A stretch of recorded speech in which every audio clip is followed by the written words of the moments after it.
Hello guys, I am your host Rajat and welcome back to our channel. आज मैं explain करने वाला हूँ 2015 में रिलीज हुई थाई मूवी हिडन रैथ। कहानी की शुरुआत में हमें कपल योड और बुआ को दिखाया जाता है जो एक दूसरे से बहुत प्यार करते हैं और कुछ ही समय बाद दोनों शादी भी करने वाले थे।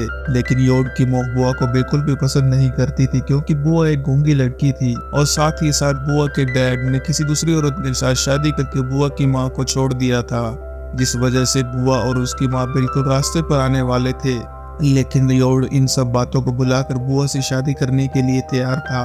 एक दिन बुआ और योड रास्ते से कहीं जा रहे थे, तभी उनके गांव के दो बदमाश लड़के बुआ को पत्थर मार देते हैं, जिस वजह से बुआ के सर से काफी खून बहने लगता है, जिससे योड बुआ को तुरंत उसके घर ले जाता है, जहां बुआ की माँ उसे घाव पर दवाई लगा देती है। फिर बुआ की माँ गुस्से में योड से कहती है, तुम मेरी बेटी का पीछा छोड़ दो, तुम्हें बुआ से अच्छी लड़की मिल सकती है। योड कहता है, मैं बुआ से बेहद प्यार करता हूँ और मुझे दूसरे लोगों की बातों से कोई फर्क नहीं पड़ता। इसलिए योड अपने पेरेंट्स और गाँव वालों के खिलाफ जाकर हमेशा बुआ के साथ रहने का फैसला करता है। अगले सीन में बुआ और योड मिलकर गांव के बाहर एक दूसरे के साथ मछलियां पकड़ने जाते हैं और इन्हें पकाकर खाते हैं।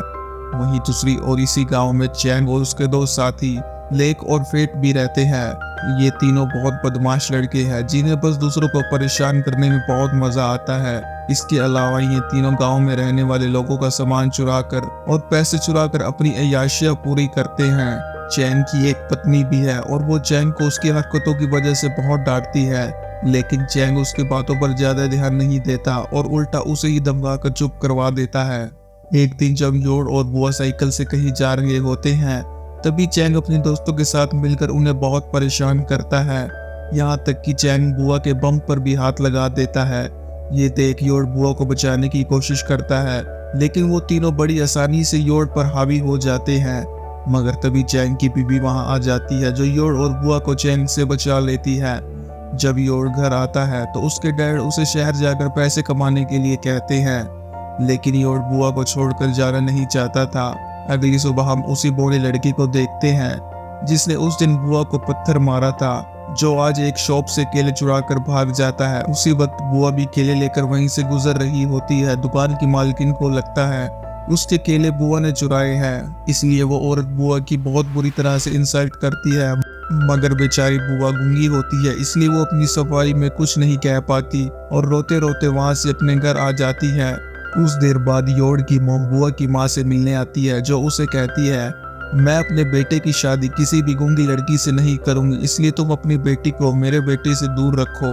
उधर ये सब बातें बुआ भी सुन लेती है और बहुत दुखी होती है। फिर बुआ परेशान होकर अपने खेतों में चली जाती है और रोते हुए ये सोचने लगती है कि पूरा गांव उससे इतनी नफरत क्यों करता है। तभी वहां योड आ जाता है और बुआ को गले लगाकर कंसोल करते हुए कहता है, मैं कभी भी तुम्हारा साथ नहीं छोड़ूंगा और जल्दी हम दोनों शादी कर लेंगे। जिसके बाद दोनों फिर से फिशिंग के लिए चले जाते हैं। योड यहाँ मछली पकड़ने के लिए जाल को ठीक से बिछा रहा होता है। वहीं दूसरी ओर चैंग और उसके साथी बुआ को पकड़कर जंगल की ओर ले जाते हैं, जहाँ चैंग बुआ के साथ जबरदस्ती करने की कोशिश करता है, मगर बुआ चैंग को धक्का दे देती है। लेकिन ये तीनों बदमाश बुआ को बुरी तरह से मारते हैं। इसी बीच योड को बुआ कहीं दिखाई नहीं देती, इसलिए योड बुआ को आसपास ढूंढने लगता है। तभी उसे बुआ की एक चप्पल मिलती है, जिसे देख योड को एहसास हो जाता है कि पक्का बुआ किसी मुसीबत में फंस गई है। इसलिए योड भागकर जंगल की ओर जाता है, जहां वो देखता है चैंग और उसके दोस्त बुआ के साथ जबरदस्ती करने की कोशिश कर रहे हैं। इसलिए वो उसे बचाने के लिए चैंग और उसके दोस्तों से भिड़ जाता है, मगर वो तीन होते हैं और योड अकेला, इसलिए बेचारे योड उनका कुछ नहीं बिगाड़ पाता। फिर तीनों बदमाश लड़के एक एक करके बुआ का रेप कर देते हैं और इन दोनों को जान से मारकर जंगल के बीचों बीच कहीं गाड़ देते हैं। ज्यादा देर होने पर जब बुआ अपने घर नहीं लौटती तो उसकी माँ को उसकी फिक्र होने लगती है, इसलिए वो भागकर योड के पेरेंट्स से मिलने जाती है और यहाँ से उसे पता चलता है कल रात से योड भी अपने घर नहीं लौटा। अब इस बात से परेशान योड और बुआ के पेरेंट्स अपने बच्चों को ढूंढने के लिए निकल जाते हैं। जब ये तीनों खेत में पहुंचते हैं तो उन्हें यहाँ बुआ और योड का कुछ सामान दिखाई देता है, जिससे उन्हें अपने बच्चों की और भी ज्यादा टेंशन होने लगती है। थोड़ी दूर जाकर इन्हें यहाँ एक औरत मिलती है जो इन लोगों को बताती है कुछ दिनों से चैंग और उसके साथी बुआ और योड को परेशान कर रहे थे। इतना सुनते ही ये लोग चैंग के घर पहुंच जाते हैं, जहां चैंग इन्हें धक्के मार कर निकाल देता है। इसलिए तीनों लोग परेशान होकर पुलिस में अपने बच्चों की गुमशुदा रिपोर्ट लिखवाने जाते हैं। योड के पिता पुलिस वाले से कहते हैं हमें चैंग पर पूरा शक है कि जरूर उसने हमारे बच्चों के साथ कुछ गलत किया है। पुलिस वाला इन्हें कहता है मैं उन लोगों को अरेस्ट नहीं कर सकता क्योंकि हमारे पास उनके विरुद्ध कोई भी ठोस सबूत नहीं है। ये सुनकर ये तीनों लोग निराश हो जाते हैं।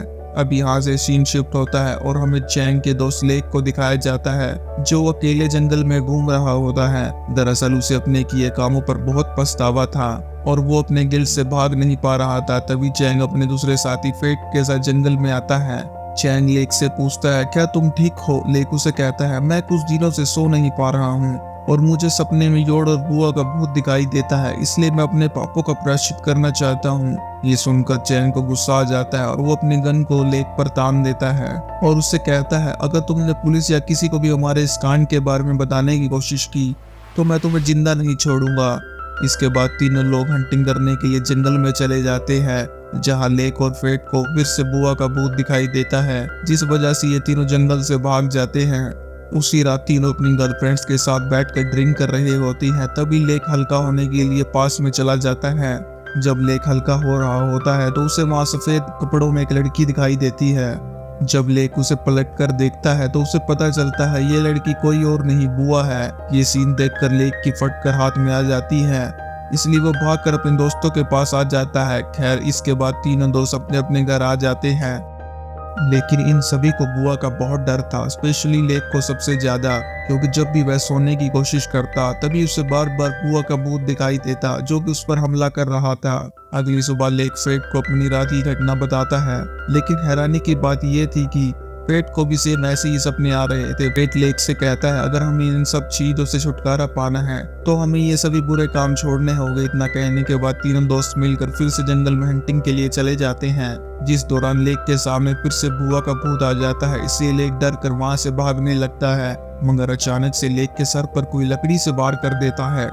दूसरी ओर हमें फेट को दिखाया जाता है जब वह अपना मुंह धो रहा होता है तो उसे शीशे में योड का भूत दिखाई देता है, जिसे देखकर फेट भी बहुत डर जाता है। इसलिए फेट अगले दिन मंदिर में भगवान के सामने प्रार्थना करने जाता है। इसके बाद वो चैंग से मिलता है और उसे कहता है आज से मैं ये सभी बुरे काम छोड़ रहा हूँ और हमारे किए कांड के बारे में पुलिस को सब कुछ सच सच बता दूंगा। इतना सुनकर चैंग को गुस्सा आ जाता है, इसलिए वो फेट को जमीन पर लिटाकर देह लात मारता है और फेट को जान से मारने की धमकी भी देता है। इसलिए फेट डर कर चुप रहने का फैसला करता है।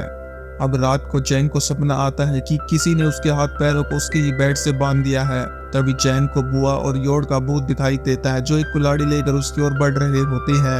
ये देखकर चैंग की पैंट गीली हो जाती है, मगर तभी उसकी आंखें खुल जाती हैं। अगले सीन में हम फेट को देखते हैं जो एक नदी में मछली पकड़ रहा होता है। तभी उसे कुछ डरावनी आवाज सुनाई देती है, जिसे सुनकर वह घबरा जाता है, लेकिन उसके आसपास कोई भी नहीं होता। तभी उसे पानी में कुछ गिरने की आवाज सुनाई देती है, इसलिए फेट यहाँ से भागने की कोशिश करता है, मगर तभी कोई पीछे से फेट की गर्दन पकड़कर पानी के अंदर डाल देता है, जिससे कुछ देर फेट मछली की तरह फड़फड़ाता है और यहाँ फेट भी मारा जाता है। उधर लेक और फेट की मौत की खबर सुनकर चैंग के पिता को अपने बेटे की फिक्र होने लगती है। इसलिए वो अपने बेटे से कहता है तुम्हें अपने क्राइम को पुलिस के सामने कन्फेस कर लेना चाहिए। अगर तुमने ऐसा नहीं किया तो तुम भी उन दोनों की तरह मारे जाओगे। मगर चैंग को इन सब बातों से घंटा फर्क नहीं पड़ता। इसके बाद चैंग अपनी बीवी के साथ सो रहा होता है तो उसे कुछ आवाज सुनाई देती है, जिसे सुनकर वो बहुत डर जाता है। चैंग अपनी बीवी को उठाकर पूछता है क्या तुमने भी वो आवाज सुनाई दी? लेकिन उसकी बीवी चैंग को डांट कर चुपचाप सोने के लिए कहती है। चैंग फिर से सोने की कोशिश करता है, लेकिन उसे नींद नहीं आती। उसे फिर से वही आवाज सुनाई देती है।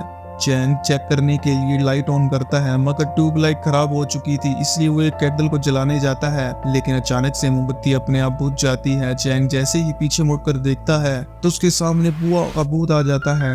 इसलिए वो एक चाकू उठाकर भूत को मारने की कोशिश करता है, लेकिन गलती से चैंग चाकू अपनी ही बीवी को मार देता है। यहाँ चैंग को बिलीव नहीं होता कि उसने अपने हाथों से अपनी ही बीवी की जान ले ली। इसके बाद चैंग फुट फुट कर रोने लगता है। तभी कोई व्यक्ति पीछे से चैंग के सर पर जोर से मारकर उसे बेहोश कर देता है। जब उसकी आंखें खुलती है तो उसके गले में फांसी का फंदा लटका होता है। उसके सामने योड और बुआ खड़े होते हैं जो कि अभी भी जिंदा थे और चैंग इन्हें देखकर हैरान था। तभी योड उसे बताता है जब तुमने और तुम्हारे साथियों ने हमें जिंदा गाड़ दिया था तो उसके कुछ ही देर बाद जंगल में जोर से बारिश होने लगी थी, जिस वजह से हम दोनों को होश आ गया था। फिर एक दूसरे की देखभाल करते हुए हम दोनों ने कुछ दिनों तक जंगल में ही रहने का फैसला किया ताकि पूरी तरह से ठीक होकर तुम तीनों से बदला ले सके। जिसके कुछ दिनों बाद ही योड और बुआ ने पेट और लेक को मौत के घाट उतार कर अपना रिवेंज ले लिया। लास्ट सीन में चैन योड और बुआ के सामने खुद को छोड़ने के लिए खूब गिड़गिड़ाता है, माफी मांगता है, पर वो दोनों उसकी एक नहीं सुनते और उसे भी मारकर अपना रिवेंज पूरा कर लेते हैं।